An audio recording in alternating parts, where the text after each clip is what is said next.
중국 우한에서 신종 코로나가 발생한 게 중국 정부가 기독교 탄압해서 징벌을 내렸다 이렇게 얘기하는데 맞는 얘기인가요?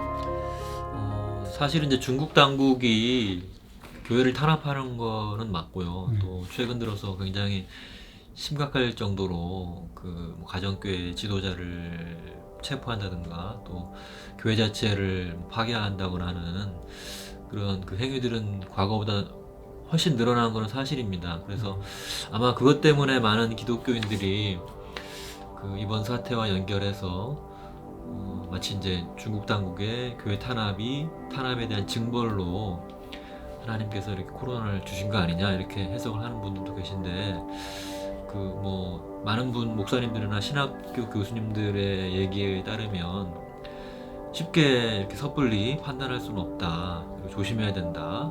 그런 말씀들을 많이 하고 계십니다. 그래서 그 문제는 단정적으로 우리가 얘기할 수는 없을 것 같습니다. 물론 심정적으로는 충분히 이해할 수 있지만 성경의 많은 부분들에 있어서 그렇지 않다는 부분도 말씀하고 있기 때문에 조심해야 될 것 같습니다.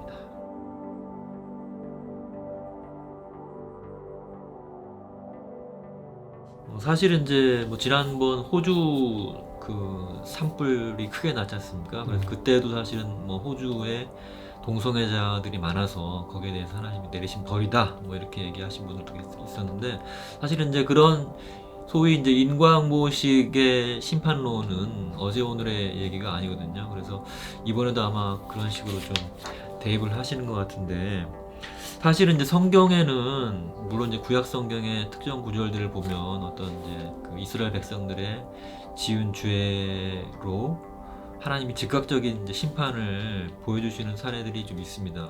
그런데 이제 그것만 있는 게 아니라 또 다른 많은 구절들을 보면 전혀 다른 반대의 이야기를 또 하시는 게 있거든요.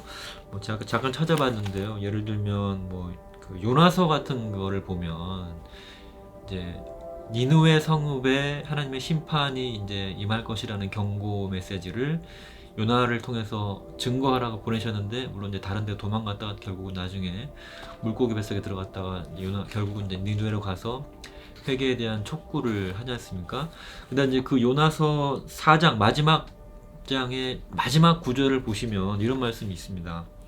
하물며 좌우를 가릴 줄 모르는 사람들이 12만 명도 더 되고 짐승들도 수없이 많은 이 큰 성읍 니느웨를 어찌 내가 아끼지 않겠느냐 이렇게 말씀하시거든요, 하나님께서. 그래서 사실은 이제 이 하나님의 긍휼과 자비가 자세하게 구체적으로 나타나고 있다는 걸 볼 수 있고요. 또 이제 마태복음 9장에서도 보면 예수님께서 세리 마태를 부르시면서 그 집에 들어가서 이제 식사도 하시고 또 뭐 주위의 죄인들과 함께 식사를 하는 장면이 나옵니다. 근데 이제 그거를 들은 바리새파 사람들이 비난을 합니다, 예수님을. 왜 당신은 이 죄인 세리와 또 이렇게 식사를 같이 하느냐. 뭐 그렇게 비난을 하는데 거기에 대해서 예수님이 말씀하세요. 내가 바라는 것은 자비요 희생제물이 아니다. 이렇게 말씀하시거든요. 그러면서 이렇게 그 구약에 있는 이런 말씀들을 인용하시면서 이 말씀이 무슨 뜻인지 배워라. 나는 의인을 부르러 온 것이 아니라 죄인을 부르러 왔다. 이렇게 말씀하시거든요. 그래서 사실은 이제 예수님께서 우리 모두를 구원해 주셨는데 우리도 결국은 죄인 중에 한 사람이었고 또 뭐 저 같은 경우도 사실 죄인 중에 괴수였을지도 모릅니다. 그리고 그런 나를 하나님이 여태까지 살려주신 이유, 왜 즉각적으로 심판을 하지 않으셨을까 하는 생각을 또 이번에 하게 됐는데요. 어떻게 보면 이 하나님의 은혜로 우리가 이렇게 구원을 받았습니까? 그래서 하나님 지금도 조금 더 많은 사람들을 구원하시기 위해서 기다리고 또 심판을 즉각적으로 하지 않으시고 유보하시고 더 기다리시는 게 아닌가 싶고요.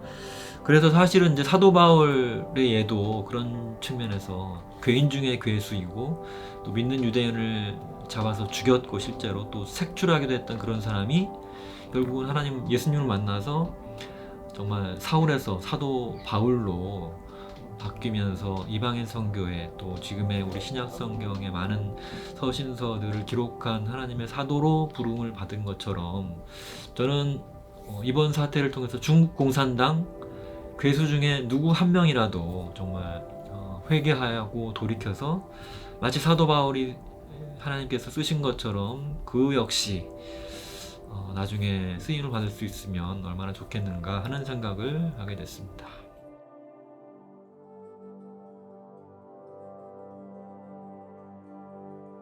네, 그래서 혹시 이제 신천지를 이제 좀 우리가 아무래도 경계하는 측면에서 그렇게 쉽게 또 단정적으로 말할 수 있을 것 같긴 한데, 뭐 아까 말씀드린 것처럼 섣불리 지금 당장 이렇게 판단할 수는 없는 것 같고, 굉장히 그 판단은 위험할 것 같고요.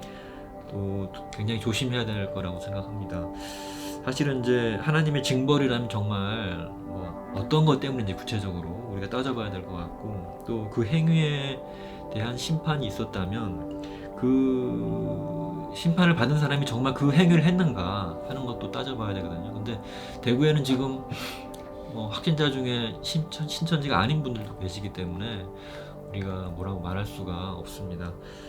예, 조심해야 될 것 같습니다.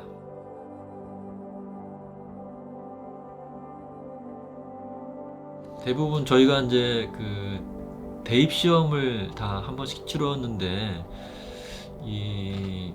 우리 시험 보는 입장에서 학생들한테 교회에서 했던 말이 좀 저는 좀 적용이 될 것 같은데요. 제가 이제 수험생이었을 때도 교회 목사님께서 많이 해주신 말이 무조건 기도해라 이렇게만 말씀하신 게 아니거든요. 그러니까 최선을 다해서 공부하고 네가 할 수 있는 노력을 다해라. 그런 다음에 그런과 동시에 기도도 해라. 그래서 하나님의 은혜를 구하고 또 하나님께서 정말 최선을 다한 너에게 좋은 결과를 보여줄 것이다 라고 말씀을 하셨는데, 저는 그거를 좀 이번에 교회들이 대입을 했으면 어떨까 하는 마음입니다. 그래서 어쨌든 우리가 지금 갖고 있는 의료 체계라든지 이런 시스템, 방역 시스템 이런 모든 것들이 또 하나님의 은혜를 통해서 주어진 것이라고 생각하는데, 그런 인간의 노력들을 또 하나님의 그 어떤 면에서 주신 그런 그 의료 시스템들을 잘 활용하면서 최대한 노력을 아끼지 않아야 될 것 같고요. 동시에 교회에서는 우리의 그런 그 잘못이 혹시 뭐가 있는지, 또 우리가 정말 회개할 것들이 없는지 한번 자신을 돌아보면서 겸손함 가운데 또 그 병을 갖고 있는 또 확진자들에게 하나님의 은혜가 임하도록, 또 치유가 임하도록, 또 하나님의 예수님의 그 치유의 손이 임하여서 터치하여서 만져져서 그분들이 좀 빨리 하루빨리 다시 나을 수 있도록 기도를 해야 될 것 같고요. 더 확산되지 않도록 또 기도를 해야 될 것 같습니다.